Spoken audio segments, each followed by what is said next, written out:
In a world of giants, one man saw a path no one else did.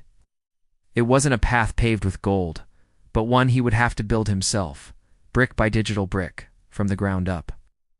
This is a story about a journey that began not in a boardroom, but in a garage, with a single, audacious idea. It's the story of a man who looked at the burgeoning, chaotic world of the early internet and saw not just a trend, but a revolution. He would face down the giants of Wall Street, endure years of doubt and financial losses, and challenge the very definition of a store. This is the story of Jeff Bezos and how a humble online bookstore became the global behemoth known as Amazon, forever changing the way we live, shop, and connect. Born in 1964, Jeff Bezos was a product of American ambition and intellectual curiosity. His journey didn't begin in the world of retail, but in the heart of academia and high finance. He was a brilliant mind, graduating with honors from Princeton University with degrees in electrical engineering and computer science. This technical foundation gave him a unique lens through which to view the world, one of systems, logic, and efficiency. Following his graduation, he was drawn to the epicenter of financial innovation. Wall Street excelled in the demanding, data-driven environment. Working in quantitative fields at firms like D.E. Shaw & Co., he was on a trajectory for a comfortable, successful, and predictable life in the world of finance. But Bezos wasn't looking for comfort. He was looking for impact. The mid-1990s was a period of explosive, almost incomprehensible change. A new frontier was opening up, a digital landscape called the Internet. While many saw it as a novelty or a niche for tech enthusiasts, Bezos saw the data. In 1994, he stumbled upon a startling statistic. The Internet was growing at a staggering rate of 2,300% per year. To his analytical mind, this wasn't just growth, it was a tidal wave of opportunity, a fundamental shift in the fabric of human interaction and commerce. He knew he had to be a part of it. The security of his Wall Street career suddenly felt like a cage, holding him back from this historic moment. He methodically compiled a list of 20 potential products that could be sold online, analyzing each one for its potential in this new digital marketplace. One item rose to the top of the list, an item with millions of unique titles, low shipping costs, and a universal appeal: books. The idea for an online bookstore was born, a breakthrough concept that would serve as the seed for an empire. Damn. In 1994, Jeff Bezos made a decision that many called insane. He walked away from his high-paying job, his bonus, and the prestige of Wall Street. He and his wife, Mackenzie, packed their belongings and drove across the country to Seattle, a city that was quickly becoming a hub for tech talent. His new headquarters was not a gleaming skyscraper, but the humble garage of his rented home. This was the birthplace of Amazon.com. In these early days, the company was a stark contrast to the global logistics machine it is today. Amazon started simply as an online bookstore, a digital catalog that offered a far wider selection than any physical store could dream of. The operation was raw and hands-on. A bell would ring in the office every time an order was placed, a sound of small but meaningful progress. Bezos himself was at the heart of it all, packing boxes on the floor and personally driving them to the post office for delivery. He wasn't just the CEO. He was the first warehouse worker, the first delivery driver, the first customer service representative. From the very beginning, what truly set Bezos and Amazon apart was a philosophy that was almost alien to the short-term profit-driven mindset of the era. He possessed a relentless, almost fanatical focus on the long-term vision, and above all, the customer.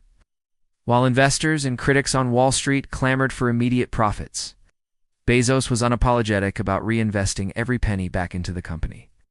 He was willing to endure years of financial losses to build the necessary infrastructure, to expand warehouses into massive fulfillment centers, and to relentlessly diversify his product offerings. His core belief was simple yet profound. If he could build the best possible experience for the customer with lower prices, greater selection, an unparalleled convenience, loyalty, and eventually profits would follow. This long-term gamble was the bedrock of his strategy. With this foundation firmly in place, Amazon began a period of relentless expansion that would redefine the company and the entire retail industry. The digital bookstore soon became much more. It moved quickly into selling music and DVDs, then electronics, toys, and kitchenware. The goal was audacious: to become the everything store, a single online destination where a customer could find, discover, and buy anything they might want. This expansion wasn't just about adding more products, it was about building a flywheel of growth. More products attracted more customers, which in turn attracted more third-party sellers to the platform, creating an even larger selection and driving prices down further. This virtuous cycle propelled Amazon's explosive growth. Yet one of the most pivotal moments in the company's history came from an internal need. In the process of building its massive e-commerce platform, Amazon had developed an incredibly robust and scalable computing infrastructure. Bezos and his team realized that this infrastructure itself could be a product. In 2006, they launched Amazon Web Services (AWS), offering their powerful cloud computing platform to other businesses. What started as a side project would eventually become the company's most profitable division, powering everything from startups to government agencies and fundamentally changing the technology industry. The success of this sprawling empire was not an accident.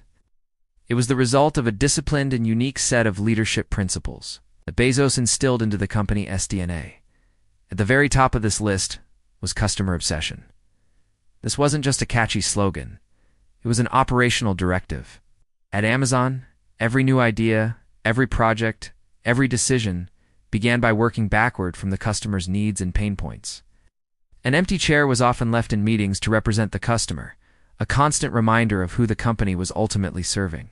Their satisfaction was, and remains, the ultimate measure of success.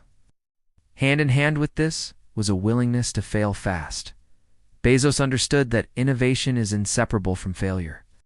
To invent and pioneer new things, you have to experiment, and experiments by their nature don't always succeed.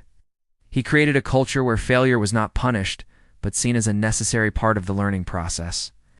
The key was to learn from those mistakes quickly, adapt, and move on. This philosophy gave birth to ambitious projects like the Fire Phone, which was a commercial failure. But the learnings from it helped propel the success of other devices like the Amazon Echo and Alexa. This resilience was perhaps one of Bezos' most defining personal traits. He possessed an extraordinary tolerance for stress and an unwavering ability to withstand years of withering criticism from Wall Street analysts who could comprehend a company that deliberately avoided showing a profit for so long.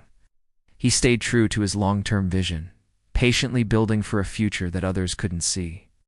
After leading the company for nearly 3 decades, Jeff Bezos stepped down as CEO in 2021, transitioning to the role of executive chairman. This move allowed him to dedicate more of his time and energy to other passions, including his space exploration company, Blue Origin, and his philanthropic endeavors. At the core of it all, the guiding star for Amazon has always been the customer. This principle is not a footnote in the company's history. It is the headline. Every decision, from one-click ordering to the creation of Amazon Prime, was designed with one goal in mind: to make the customer's life better, easier, and more efficient. Their satisfaction is the final word, the ultimate metric by which the company judges its success. Jeff Bezos' incredible journey is more than just a business success story. It is a testament to a powerful idea. It is a classic, modern-day American epic of applying a brilliant engineering mind, a relentless focus on the long term, and an unwavering obsession with the customer to build something that did more than just sell products. He built a company that fundamentally changed the habits of the world, a journey that started in a garage and ended quite literally among the stars.